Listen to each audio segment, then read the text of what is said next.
यह खबर उन तमाम लोगों के लिए बेहद अहम है जो दूसरे राज्यों से मुंबई में ट्रक या लॉरी लेकर आते हैं। जो खबर हम आज आपको दिखाने जा रहे हैं, हो सकता है कि आप भी उसके शिकार हुए हों, इसलिए इस खबर को बड़े ही ध्यान से देखें।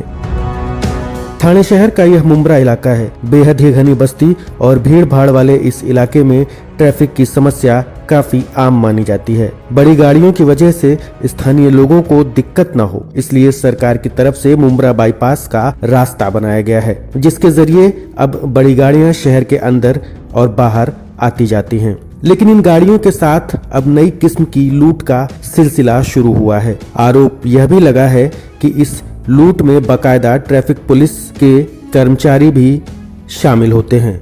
यह सुनने में अटपटा जरूर लगेगा, लेकिन तस्वीरें देखकर आपको यकीन हो जाएगा कि किस तरह से ट्रैफिक पुलिस की मौजूदगी में दूसरे राज्यों से आने वाले ट्रक ड्राइवरों के साथ में जबरन लूट का यह गोरखधंधा शुरू है। मुंब्रा बाईपास पर दिन के समय सब कुछ सामान्य रहता है, लेकिन रात के अंधेरे में बाकायदा पुलिस प्रोटेक्शन में ये लुटेरे ट्रक ड्राइवरों को अपना निशाना बनाते हैं। ट्रैफिक पुलिस की मौजूदगी में जारी इस लूट के लिए वसूली गैंग ने बाकायदा कई अलग अलग टोइंग कंपनियों के नाम पर रसीदें बना रखी हैं, जिसके लिए ट्रक ड्राइवरों को बाकायदा 800 रुपए जबरन देने होते हैं। अगर किसी ट्रक ड्राइवर ने इनकी बात नहीं मानी तो यह पूरा गैंग उस ट्रक ड्राइवर के साथ बुरी तरह से मारपीट करता है। दूसरे राज्य का होने की वजह से ट्रक ड्राइवर डरवश इनकी बात मानने को मजबूर हो जाते हैं। एक महीना लेता है वो लोग। हाँ, महीना तो लेता है रोज। मतलब यहाँ पे जब भी रखी होगी हर महीने के सब गाड़ी में और सब नाइट में आओ। मैं आपको पालतू बताता हूँ, देखो कितनी पालतू है, आपको सब बताता हूँ। मैं इतना थप्पी मार के रखा हूँ। अभी मेरा मोबाइल छीन लिया यहाँ दुखा लोग, उसको कोई देखने नहीं आता है, वो हाथ भी मारे मोबाइल छीन लिए। आप लोग ट्रैफिक लगवा साथ थोड़ा बहुत तो हम लोग का भी है। रात में हाईवे के इन लुटेरों ने अलग अलग टोइंग वैन की रसीदों के जरिए इस गोरख धंधे को काफी समय से शुरू रखा है। जो भी बड़ी गाड़ी इस बाईपास से गुजरती है उसे यह रसीद लेनी ही पड़ती है। बदले में इन ट्रक ड्राइवरों को यह बताया जाता है कि यह रसीद 1 महीने तक के लिए वैलिड है और इसे लेना जरूरी है। इस पर बाकायदा पुलिस विभाग का स्टैंप भी लगा होता है। इस वजह से ट्रक ड्राइवर भी बहुत ज्यादा पूछताछ नहीं करते हैं। जो पूछताछ करता है उसके साथ मारपीट कर उसे चुप करा दिया जाता है। यकीन नहीं होता तो हरियाणा के ट्रक ड्राइवर मोहम्मद शरीफ की आप बीती सुनिए।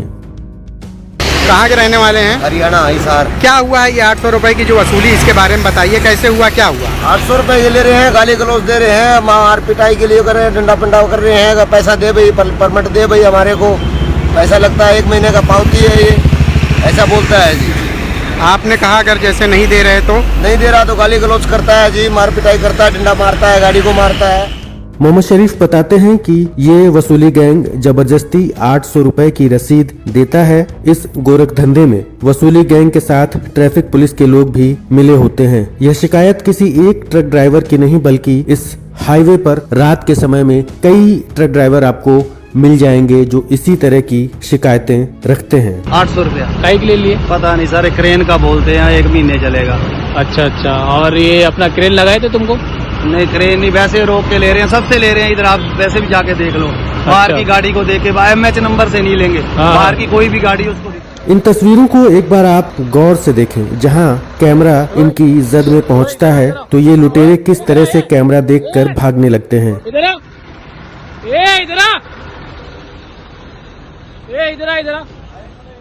इनको बार बार बुलाने पर भी ये वापस नहीं लौटते हैं और कैमरे से बहुत दूर चले जाते हैं।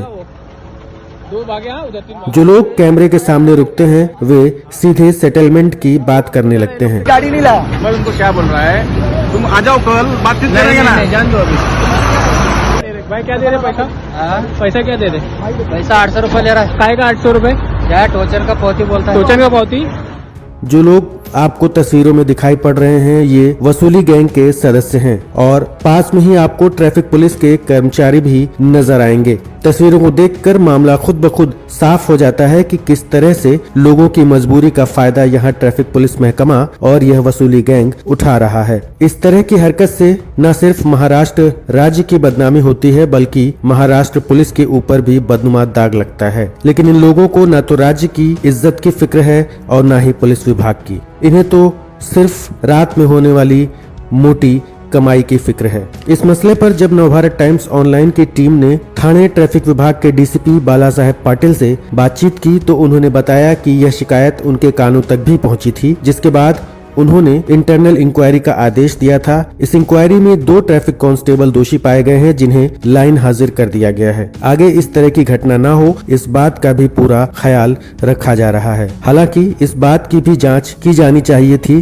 कि क्या इस पूरे गोरख धंधे में कांस्टेबल से ऊपर रैंक के कर्मचारी और अधिकारी भी शामिल थे या नहीं और यह गोरख धंधा कब से चल रहा था। फिलहाल यह तो पुलिस महकमे की बात थी, लेकिन उम्मीद है कि इस खबर के दिखाए जाने के बाद से वसूली गैंग के लोग दोबारा पुलिस से सांठ-गांठ कर इस तरह की हरकतों को अंजाम नहीं दे पाएंगे।